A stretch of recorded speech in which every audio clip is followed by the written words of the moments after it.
I betrayed my cheating wife and gave her a taste of her own medicine before leaving her. After a long and exhausting work trip, I was relieved to finally be back in my own bed and looking forward to seeing my loved ones again. As I got closer to my house, a feeling of worry came over me when I saw a strange car parked outside at this late hour. I had no idea it belonged to who. My mind was racing with thoughts, each one making me feel more uneasy than the one before it. Is it possible that something terrible has occurred to my little girl? Is there a problem with my wife? I quickly looked for my phone, in the vain hope that my wife had left me a text message or that she had called, but I had missed her call. Despite this, there were no notifications or messages from her, which raised my level of concern. My anxiety levels skyrocketed, and the feeling of impending doom that had been washing over me became even more intense as a result of the silence. I was determined to find out the truth, so I made my way towards the house. As I got closer, the light in the kitchen began to glow dimly, which caught my attention. I cautiously approached it as my heart was thumping against my chest, because it appeared to be the most probable place of entry. As I got closer, my ears picked up a sound that stopped me in my tracks and caused me to back up. It was a hushed talk that could be heard echoing around the kitchen. My thoughts were racing as I frantically attempted to make sense of the confusing event that was taking place in front of me. I struggled inside between fear and curiosity, but ultimately my desire to safeguard the safety of those I cared about won out. My curiosity led me to give in to the temptation of eavesdropping, and I discreetly positioned myself close to the door to listen in on the talk that was going on inside. But the things that I heard destroyed my life, making me feel as if the rug had been forcibly yanked out from under me.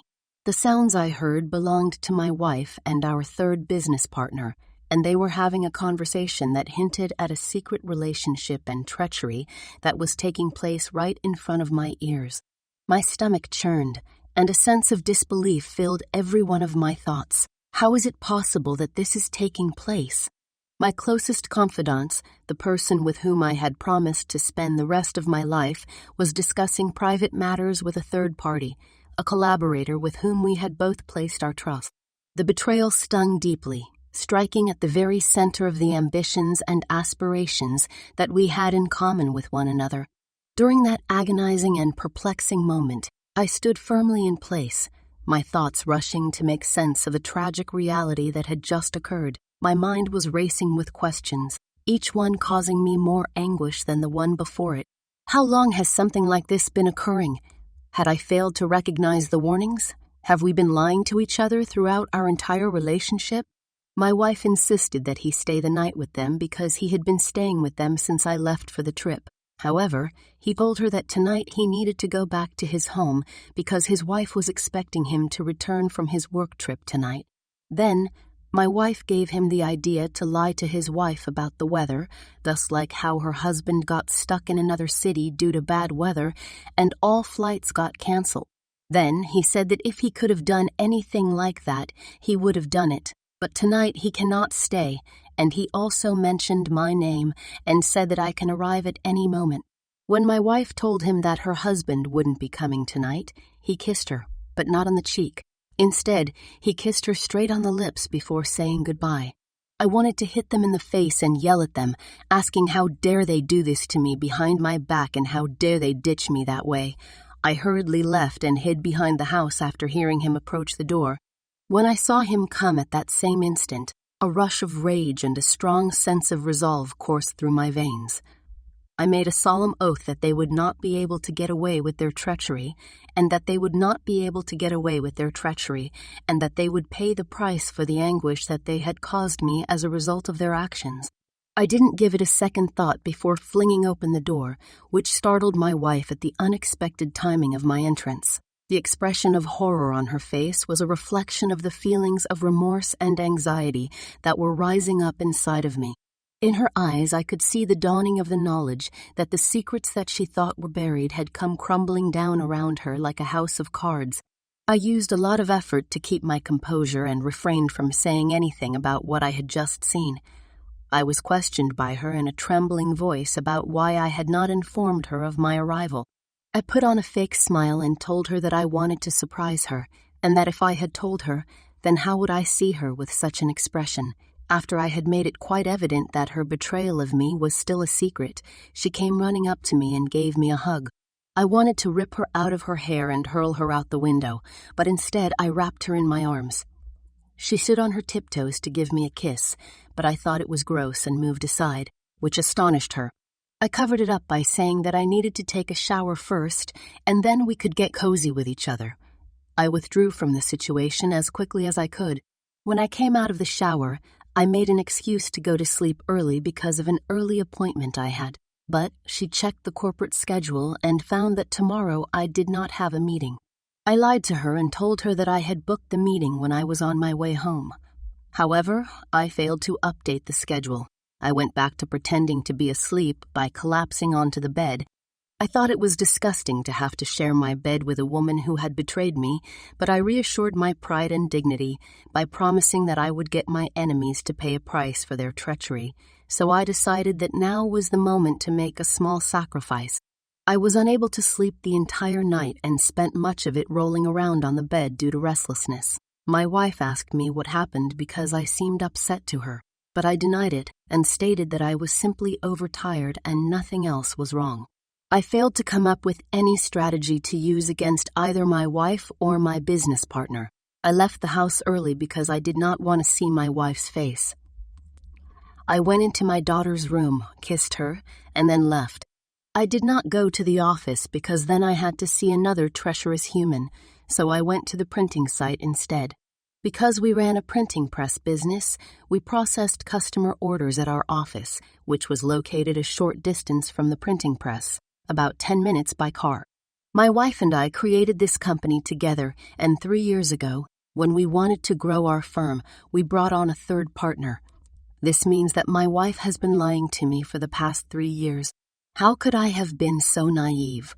I needed to be by myself so that I could focus on getting revenge, but it's tough to get even 5 minutes of peace and quiet when you manage a business. The moment my phone started ringing, I answered it with an irritated gesture, but as the call progressed, ideas for getting my revenge began popping into my head, and by the end of the call, I had already planned out how I would exact my vengeance. I needed to collect a few things in order to carry out my plan, so I started looking to get my hands on my wife's phone. Eventually, I became successful. I snuck out of my room as soon as she went to sleep, grabbed her phone, and crept out onto the balcony. There, I found out that not only were they going to destroy our relationship, but they also wanted to steal all of my money and flee the country. I immediately took screenshots of their conversations, and I also went into the gallery and started looking for their pictures together. To my surprise, she had saved her intimate pictures with our business partner, and I transferred those to my phone while keeping her phone. I looked at my wife and thought she really had the nerve to keep her cheating photos on her phone. When I got my hands on the fresh booklet printing order, I couldn't help but start formulating a plan in my head. I would rather not wallow in the depths of misery and instead turn the tables on my unfaithful wife and my dishonest business partner.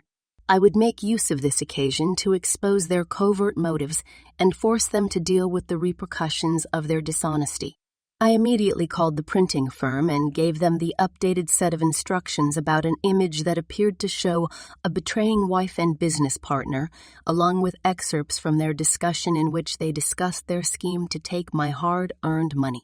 The time for reckoning was getting closer, and I was delighted in the idea of their shock when they would be confronted with their own betrayal when it was printed in bold letters on pamphlets designed for everyone to see. I thought about how much fun it would be to watch them in disbelief. The day of the event had arrived, marking the end of the long wait. I stood off to the side and observed as guests filed in, oblivious to the impending storm that was about to develop. My wife and our business partner were chatting with the crowd when I saw that their faces lit up with joy and that they were completely unaware of what was going on around them. They had no idea that the meticulously planned plan they had been working on was about to fall apart right in front of their eyes. As people started to read the scandalous information in the handouts, they started to gasp and whisper. As rumors spread like wildfire, they put a dark cloud over what was going on. My wife's eyes grew wide with shock, and as the weight of her betrayal hit her, her face turned pale. Our business partner, stuck in his own lies, stood still, unable to understand how quickly things had changed. I addressed them in front of the crowd by walking up to them in a calm and collected way. When I told them what they were really planning, which was to steal what was rightfully mine, they could feel the anger and disappointment in my voice.